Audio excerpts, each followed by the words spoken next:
Mis manos, estas mismas que durante 30 años solo conocieron el frío metal de una linterna y el peso de un manojo de llaves, ahora sostienen un pincel. No es para mí, claro está. Se lo ofrezco con cuidado a Sofía, la joven artista cuyo talento es tan inmenso como su impaciencia. Nos encontramos en el taller del centro cívico, un espacio que huele a trementina y a sueños frescos. Y el objeto de nuestra atención es una simple manzana sobre un taburete. Ella ya ha esbozado su forma perfecta. Ha mezclado un rojo vibrante que captura su piel lustrosa con una precisión casi fotográfica. Pero le pido que se detenga, que respire. Con un dedo arrugado le señalo la diminuta magulladura cerca del tallo, casi imperceptible, y la forma en que la luz del ventanal no solo la ilumina, sino que parece evitar con respeto esa pequeña imperfección. Le hablo en voz baja, pidiéndole que mire de nuevo, no con los ojos del técnico, sino con los del narrador. Ella me mira con esa mezcla de frustración y curiosidad que ya conozco tan bien. Su técnica es impecable, pero sus cuadros, aunque bellos, no respiran. No cuentan nada. Pero Waldir es solo una magulladura, un defecto, susurra, y yo sonrío con paciencia. Le explico que esa pequeña herida es precisamente el alma de la manzana. Es la prueba de su viaje desde la rama hasta esta sala. Quizás fue una caída, un roce con otra fruta en la caja, un descuido al ser transportada. Esa marca le da una historia, una biografía. Le pido que observe cómo la luz no la esconde, sino que la perfila, convirtiéndola en un rasgo de carácter. La perfección es un silencio estéril, pero las imperfecciones son las que susurran las historias de la vida, de la supervivencia. Intento que comprenda que pintar la manzana no es replicar su color, sino traducir el relato silencioso que su piel nos está contando en este preciso instante. Mi conocimiento no reside en los libros de arte ni en las academias. Se forjó en la quietud de la noche. Durante toda una vida, mi trabajo fue vigilar, proteger naves industriales y edificios de oficinas vacíos. Mi mundo eran las sombras, los sonidos sutiles, las anomalías en la rutina. Aprendí a leer el lenguaje del silencio, a notar la puerta que no estaba cerrada como siempre, la luz que parpadeaba de una forma nueva. Una noche, en el almacén 7, una caja de herramientas fuera de lugar no era solo una caja. Era la señal de que algo se había roto, de que alguien había estado allí. La historia no estaba en el objeto en sí, sino en su contexto alterado. Y así es con todo. La belleza de esa manzana no reside únicamente en su perfección roja, sino en esa pequeña magulladura que la hace real, que la conecta con un viaje, con la vida misma. Intento traducir el lenguaje de un vigilante al de los lienzos. La pregunta que siempre flota entre nosotros, en el silencio del taller, es universal. ¿Qué es lo que realmente transmitimos cuando enseñamos? ¿Es la habilidad manual, la técnica depurada, la fórmula para replicar la realidad? ¿O es algo más profundo, una forma de mirar, una sensibilidad que conecta el alma del artista con el alma del mundo? Yo no le estoy enseñando a Sofía a pintar manzanas, le estoy ofreciendo las llaves de un reino que yo vigilé durante décadas, un mundo invisible a plena luz del día, lleno de las historias silenciosas que solo la paciencia y la atención pueden desvelar.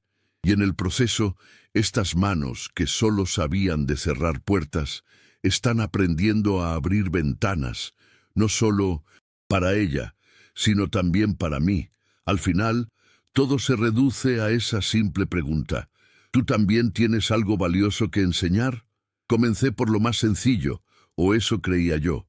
Le pedí que dejara a un lado los colores vibrantes y que trabajara solo con una gama de grises, blancos y negros. Su tarea era pintar una simple taza de café desconchada sobre una mesa de madera. Quería que se olvidara del color para que pudiera concentrarse exclusivamente en la textura, en cómo la luz se comportaba de manera diferente sobre la porcelana lisa, el borde irregular del desconchón y la superficie porosa de la madera. Era un ejercicio de pura observación, una lección de humildad para su paleta de colores exuberante. Ella aceptó el reto con un gesto de resignación, como si la estuviera castigando. Durante horas la observé luchar, intentando que su pincel tradujera no solo lo que veía, sino la sensación táctil de cada superficie. Era como enseñarle a un pájaro a caminar antes de volar. Su primer intento fue, como siempre, técnicamente irreprochable. La taza era perfecta, la perspectiva era correcta, las sombras estaban en su sitio. Sin embargo, era una imagen fría, sin vida. Parecía un renderizado digital, una ilustración de un catálogo. «No, Sofía», le dije con suavidad, acercándome a su caballete. «Has pintado la ausencia de color, pero no la presencia de la historia. Mira aquí», y señalé el pequeño desconchón.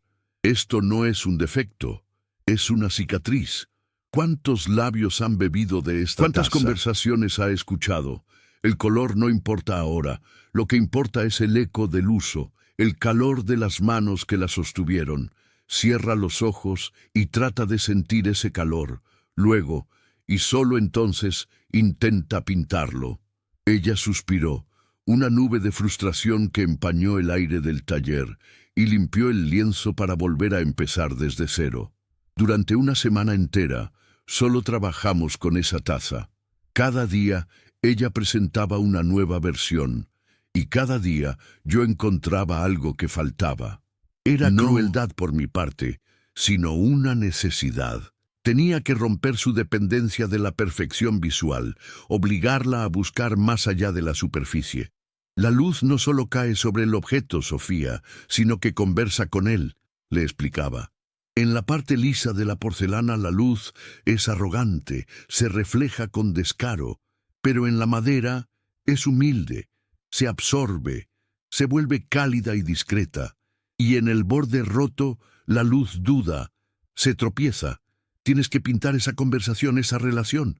Ella apretaba la mandíbula y en sus ojos veía la batalla interna entre su formación académica y mis extrañas lecciones de vigilante.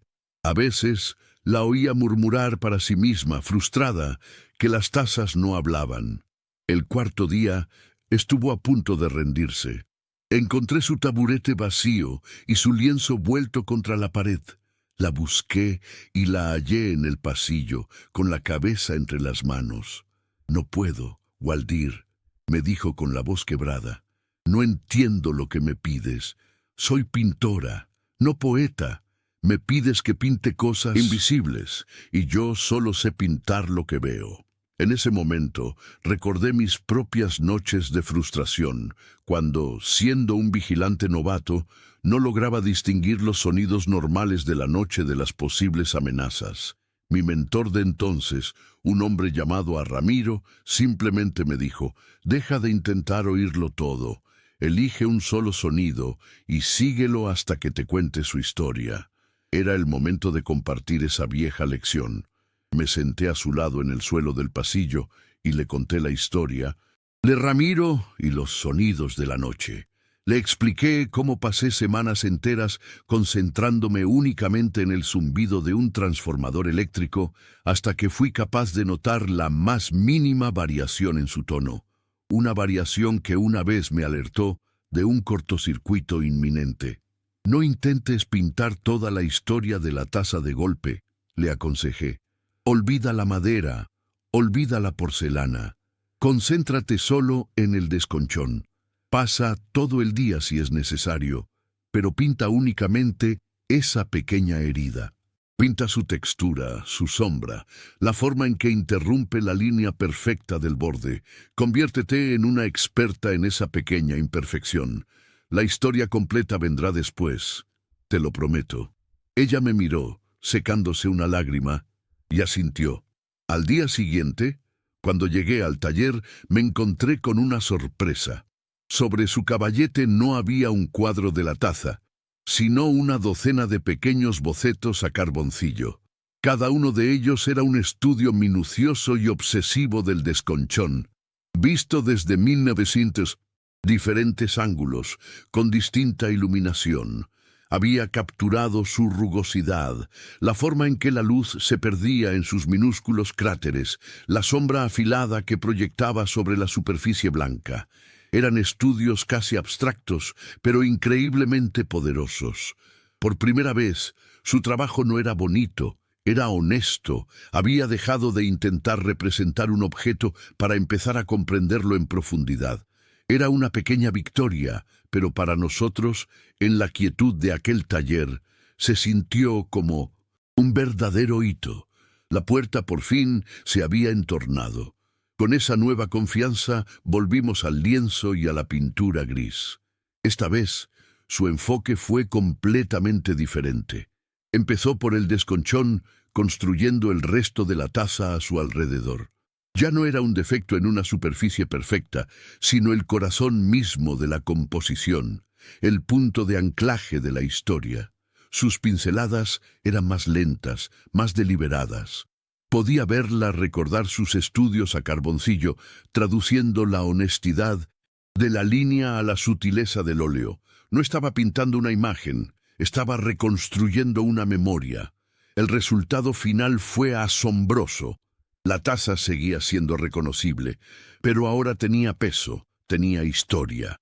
El desconchón no la afeaba, sino que le confería carácter, una dignidad ganada a pulso. El cuadro, a pesar de su monocromía, estaba lleno de vida. Nuestro siguiente paso fue salir del taller. La llevé a un viejo parque y le pedí que pintara un banco de madera carcomido por la intemperie. Pero le puse una condición. No podía pintarlo durante el día. Teníamos que ir al amanecer, cuando la primera luz apenas desvelaba sus formas, y de nuevo al atardecer, cuando las largas sombras lo devoraban. Quería que entendiera que un objeto no es una entidad fija, sino que su identidad cambia constantemente dependiendo de su relación con la luz. Un objeto no es Sofía, le decía. Un objeto está siendo en cada instante. Tu trabajo es capturar uno de esos instantes, uno de esos diálogos fugaces con el mundo. Ella, que estaba acostumbrada a la luz controlada y estática del estudio, se sintió desorientada, pero aceptó el desafío con una nueva determinación. Este nuevo entorno trajo consigo sus propios desafíos. La luz cambiaba demasiado rápido. Los colores se transformaban en cuestión de minutos.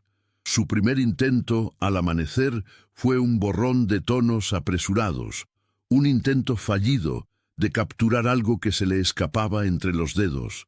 «Es imposible», exclamó, dejando caer pinceles sobre la hierba húmeda. «Cuando empiezo a entender un color, ya se ha convertido en otro». Yo sonreí.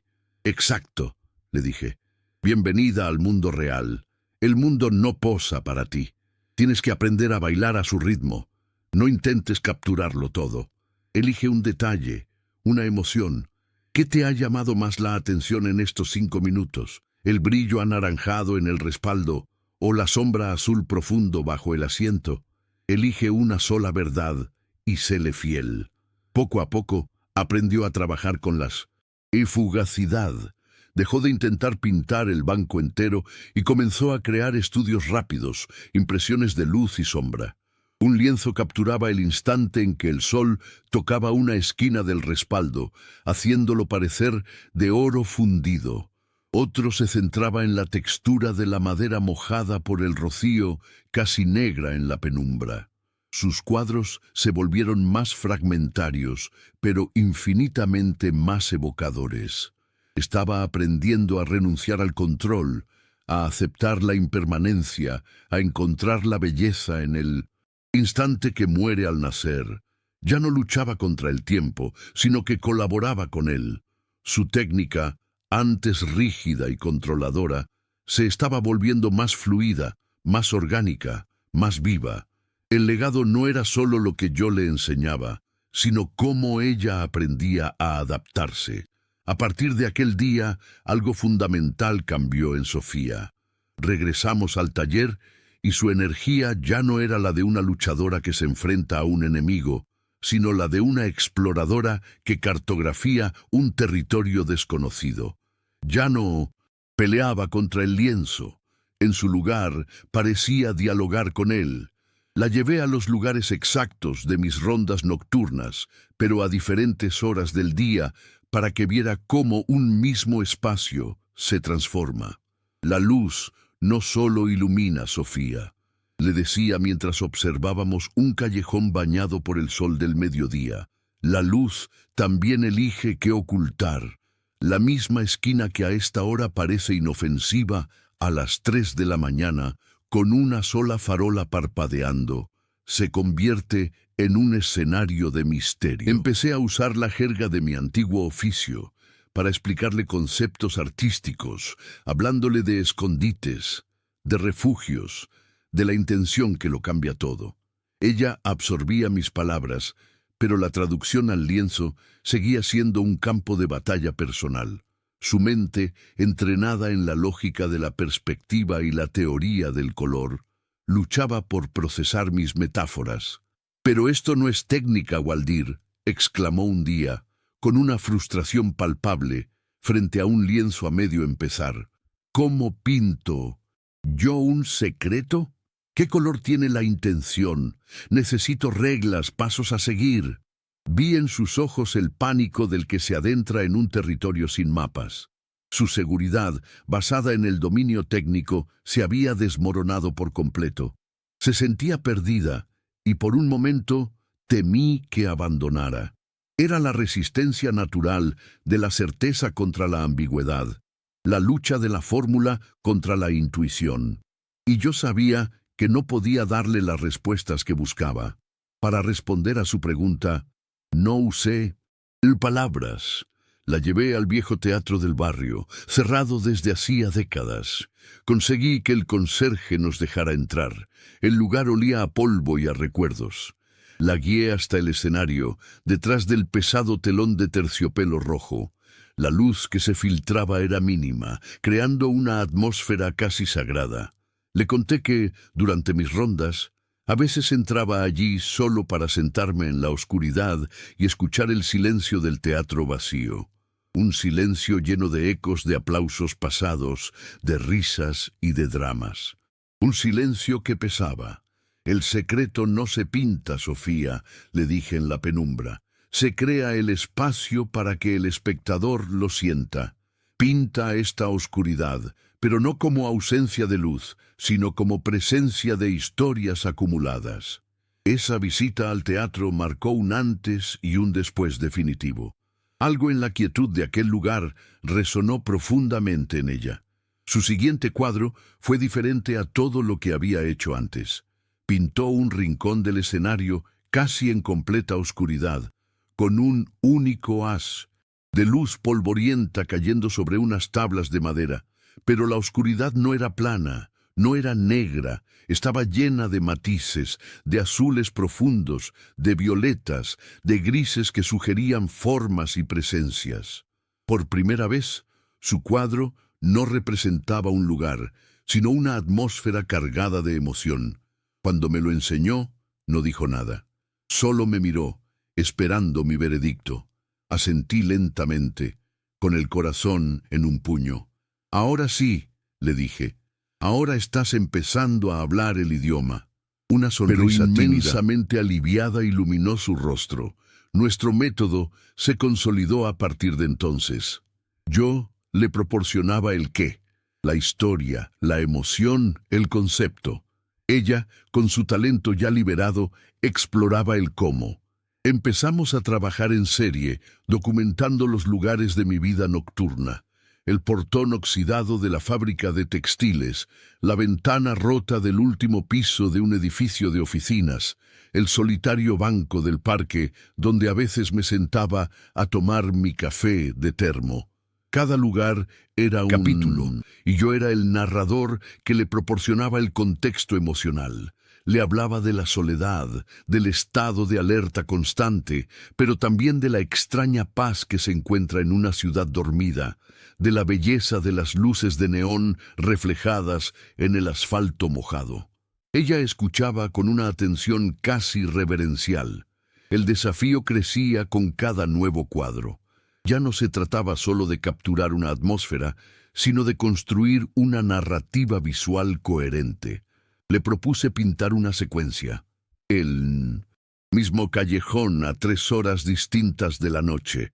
A las 11, con los últimos ecos de la vida diurna. A las 3, en el silencio más absoluto, bajo una luz de sodio anaranjada. Y a las 6, con las primeras luces del alba anunciando el fin de la guardia. Era un ejercicio sobre cómo la luz y la ausencia de personas podían transformar un mismo espacio en 3 mundos completamente diferentes. Fue un reto técnico y conceptual enorme para ella, que la obligó a dominar no solo el color, sino también la composición y el ritmo visual para contar una historia en 3 actos silenciosos. A veces la veía dudar. Se quedaba mirando el lienzo en blanco durante horas, paralizada por el miedo a no estar a la altura de la historia que yo le había contado. En esos momentos aprendí a callar. Mi instinto era darle instrucciones, guiarla, pero entendí que debía dejarla luchar sus propias batallas. Mi papel no era darle las respuestas, sino asegurarme de que se hiciera las preguntas correctas. Un crecimiento, como bien sabía por mis largas noches, a menudo ocurre en el silencio, en la confrontación con el propio vacío. Su lucha era parte del proceso. Cada pincelada era una decisión, y en ese mar de decisiones estaba forjando su propia voz como artista, una voz que ahora se nutría de la mía, pero que sonaba inequívocamente suya. Poco a poco, su estilo empezó a definirse con una claridad asombrosa. Era una fusión única de su precisión técnica y mi sensibilidad narrativa. Sus cuadros tenían la solidez de la realidad, pero vibraban con una emoción subyacente, una historia no contada que el espectador podía intuir. Los críticos habrían hablado de un realismo mágico urbano, de una melancolía poética. Nosotros lo llamábamos pintar el silencio. Había aprendido a usar el vacío, el espacio negativo, las sombras, no como elementos secundarios, sino como protagonistas de la obra. Sus composiciones ya no estaban llenas de objetos, sino de atmósferas. El espacio respiraba, contaba historias, y yo sentía un orgullo silencioso, el orgullo del jardinero que ve florecer una semilla que creía estéril. Su confianza también creció exponencialmente. Empezó a tomar la iniciativa, a proponerme lugares. Waldir, he pasado por un viejo taller mecánico abandonado. La luz que entra por el techo de Uralita roto es increíble. ¿Qué historias guarda ese lugar? Se había convertido en una cazadora de narrativas, usando su mirada de artista para encontrar los escenarios. Yo me convertí en su archivo viviente, en su memoria prestada. Rebuscaba en mis recuerdos para darle los detalles, las anécdotas, el alma que ella necesitaba para dar vida a sus lienzos. Nuestra relación se había convertido en una simbiosis perfecta, una danza entre la memoria y la creación, entre el pasado y el presente. Sin embargo, en el fondo de mi orgullo crecía una pequeña aprensión. ¿Sería suficiente? ¿Recordaría estas lecciones cuando yo ya no estuviera para susurrarle las historias al oído? El punto de inflexión, la verdadera sacudida que desordenó todo mi universo, no llegó con un pincel, sino con el frío y liso tacto del cristal. Sofía llevaba varias semanas trabajando en una pieza que le había propuesto, la vieja garita de seguridad. Pero no el objeto en sí, sino la sensación de las horas muertas que pasé allí dentro. Yo observaba su progreso desde mi rincón, con el pecho henchido de un orgullo paternal. Había absorbido mis lecciones con una profundidad que me asombraba. Sus lienzos ya no Eran meras representaciones, eran portales a mi pasado, a mis emociones. Creía en mi inocencia que mi trabajo como mentor estaba llegando a su fin. Le había dado las llaves de mi reino silencioso y ella había aprendido a abrir todas las puertas. Pensaba que mi único propósito era verla florecer, asegurándome de que mi legado estaba a salvo en sus manos. Pero una tarde, ella llegó al taller sin sus bártulos habituales. No había olor a trementina ni el familiar desorden de tubos de óleo. En sus manos sostenía una delgada tableta negra, un objeto que para mí representaba todo de lo que yo había huido: la inmediatez, la falta de textura, el mundo digital sin alma. «Waldir, siéntate. Hoy quiero enseñarte yo algo a ti», dijo con una voz que mezclaba nerviosismo y una confianza recién descubierta. Me senté con recelo, como quien se aproxima a un animal desconocido. Para mí, aquel aparato era la antítesis de todo lo que le había enseñado. El arte, para mí, era una lucha con la materia, el pigmento, con la resistencia del lienzo. Aquella superficie lisa y perfecta parecía incapaz de contener una sola historia, una sola cicatriz. Era un silencio estéril, la perfección que tanto le había insistido en evitar, con una paciencia que era el reflejo exacto de la que yo le había ofrecido durante meses. Me mostró en la pantalla su último cuadro de la garita. Era una imagen magnífica, llena de la atmósfera que habíamos buscado juntos. Pero entonces, con un suave deslizamiento de su dedo, algo increíble sucedió. La tenue luz del interior de la garita parpadeó una vez, de forma casi imperceptible, tal y como yo le había contado que hacía la bombilla cuando la humedad era alta. Luego, a través de la ventana del cuadro, una sombra fugaz, la de un coche pasando en la noche, cruzó la escena y se desvaneció. Me quedé sin aire. No estaba mirando un cuadro, estaba asomándome a la ventana de mi propio recuerdo, un recuerdo que se movía, que respiraba, que estaba vivo. Era una hechicería que desafiaba todo lo que yo entendía por arte y por memoria. «Es animación digital», me explicó, sus ojos brillando de emoción. «Puedo coger tus historias, Waldir, y no solo pintar el instante, sino el flujo del tiempo. Puedo añadir capas. ¿Recuerdas el sonido de la lluvia sobre el techo de Uralita? Puedo incorporarlo. Puedo hacer que la luz del amanecer vaya tiñendo el cielo lentamente, en lugar de pintar solo un momento. Me enseñó cómo podía dibujar directamente sobre la pantalla, probar y deshacerlo si no funcionaba, crear texturas que parecían óleo, pero que nacían de un código informático. No estaba abandonando mis enseñanzas sobre la observación y el alma de las cosas. Las estaba llevando a un nuevo lenguaje, uno que yo desconocía por completo, pero cuya potencia era innegable. Estaba traduciendo mi mundo analógico a su universo digital, y el resultado era sobrecogedor. Mi primer impulso, lo confieso, fue de rechazo. Una parte de mí, el viejo vigilante anclado en lo tangible, quiso decirle que eso no era pintura, que era un truco, una facilidad que le restaba mérito al esfuerzo. Estuve a punto de pronunciar palabras de viejo cascarrabias, de hablar de la nobleza del óleo y del lienzo. Pero entonces me detuve. Su mirada, llena de una ilusión pura, me desarmó. ¿No le había enseñado yo a mirar más allá de la superficie, a encontrar la historia oculta? ¿Y no estaba yo a punto de cometer el mismo error, juzgando la herramienta en lugar de la intención, la forma en lugar del fondo? Me obligué a callar y a observar, a aplicar mi propia medicina. Tuve que recordarme a mí mismo que la novedad no es enemiga de la profundidad, que una historia puede contarse con muchas voces. Y en ese silencio, la revelación me golpeó con la fuerza de una verdad largo tiempo ignorada.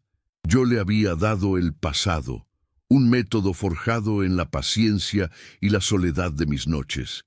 Y ella, a cambio, me estaba ofreciendo el futuro. No estaba sustituyendo mi legado, lo estaba haciendo evolucionar.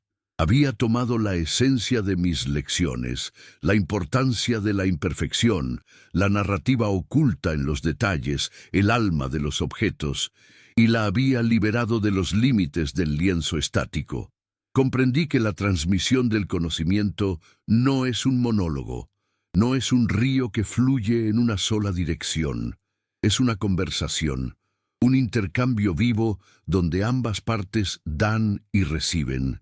En ese preciso instante, la dinámica entre nosotros cambió para siempre. Dejé de ser solo el maestro con una humildad inmensa en su alumno. La idea del legado se transformó por completo en mi mente. Hasta ese momento yo lo había imaginado como una antorcha que se pasa de una mano a otra, con la esperanza de que la llama no se apague. Pero estaba equivocado. El legado no es un objeto frágil que hay que preservar intacto. Es una semilla. Y una semilla no se convierte en una réplica exacta del árbol del que procede. Se adapta a la nueva tierra, al nuevo clima, y crece de una forma única, diferente, a veces incluso más fuerte. Sofía no era mi copia. Era un árbol nuevo, nutrido por mis raíces, sí, pero con sus propias ramas, extendiéndose hacia un cielo que yo nunca podría alcanzar. Mi conocimiento no iba a morir conmigo, pero tampoco iba a permanecer congelado en el tiempo. Iba a vivir, a mutar, a respirar con nuevos pulmones digitales. Nuestra forma de trabajar cambió a partir de ese día.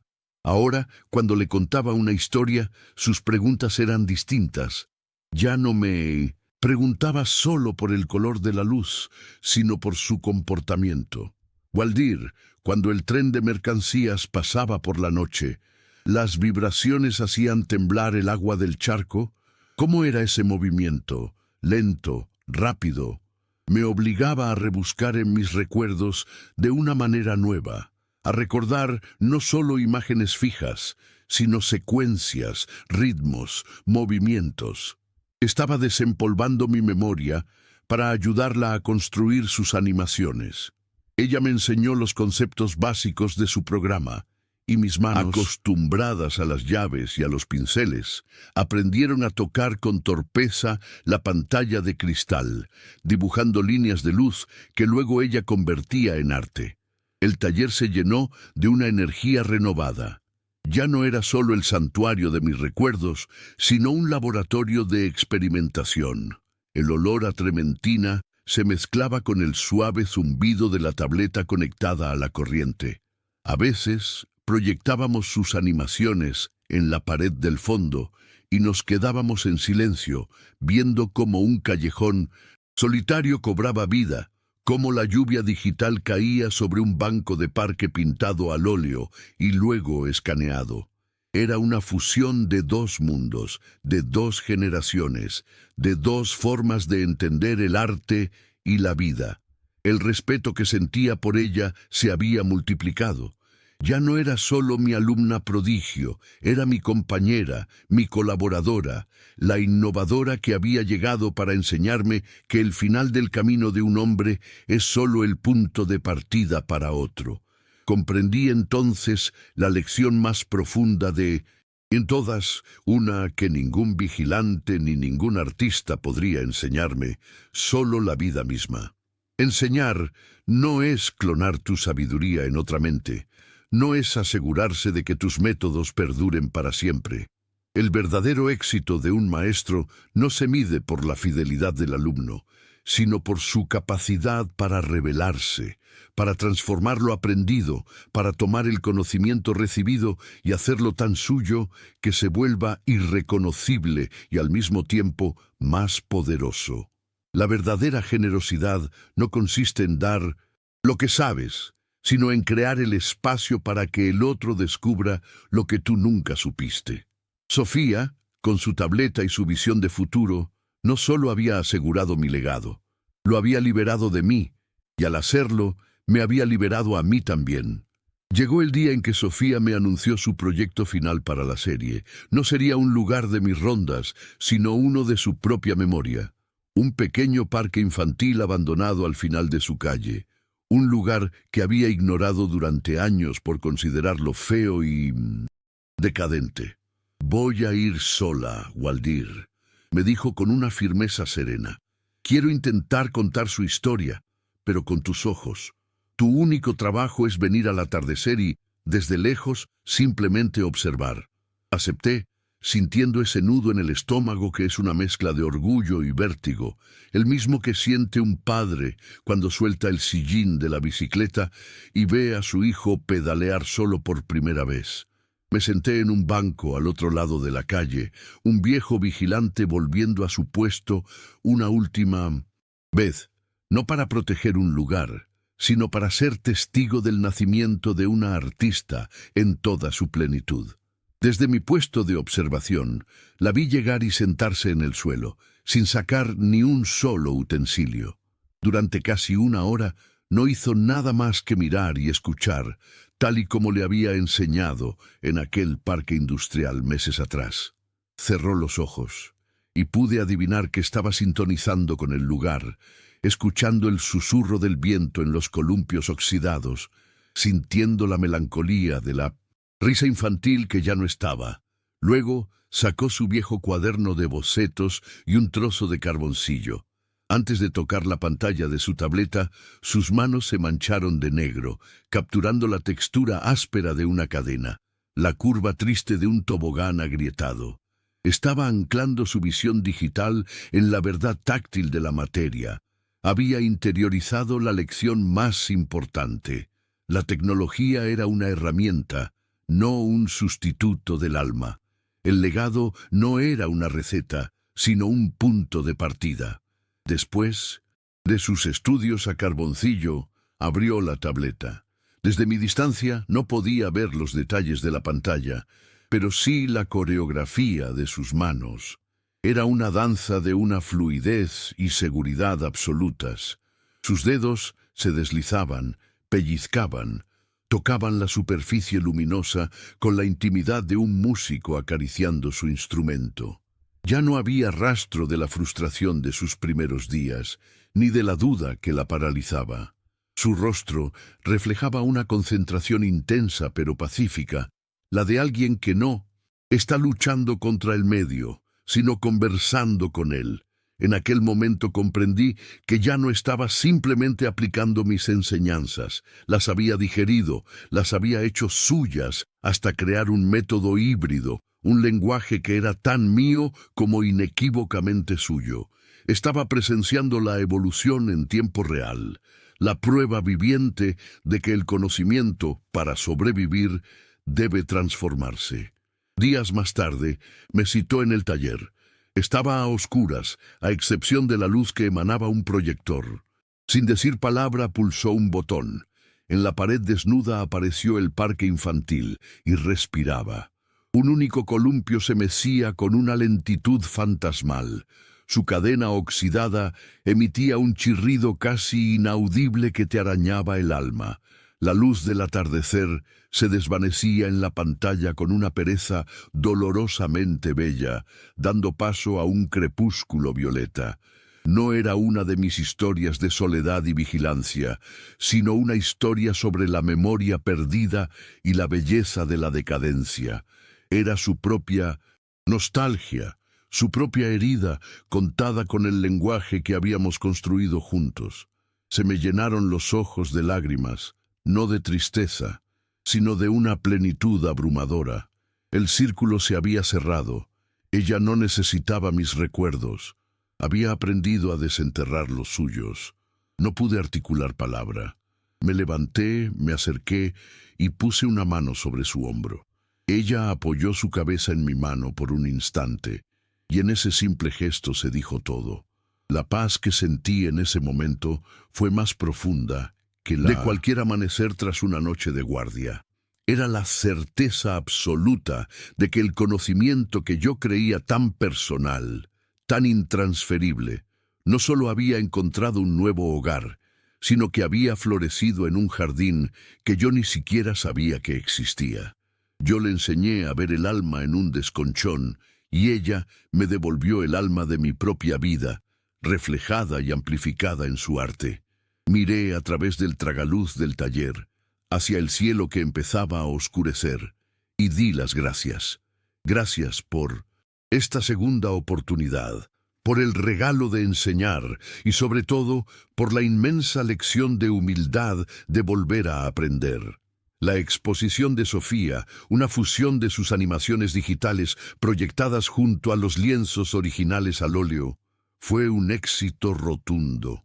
La gente hablaba de una nueva voz, de una sensibilidad única. Pero para mí, el verdadero triunfo no estaba en las críticas ni en las ventas. Estaba en verla, en medio de la sala, explicando a un grupo de jóvenes cómo la historia de un viejo vigilante nocturno le había enseñado a encontrar la belleza en una farola parpadeante. Mis manos, estas mismas manos que solo conocieron el frío metal de las llaves, ahora se sentían cálidas. No solo habían transmitido un legado, habían recibido a cambio el regalo de la continuidad, la prueba de que el verdadero valor de lo que sabemos solo se revela cuando lo entregamos a otros para que lo hagan crecer. Comparte si alguna vez has transmitido o recibido un legado así.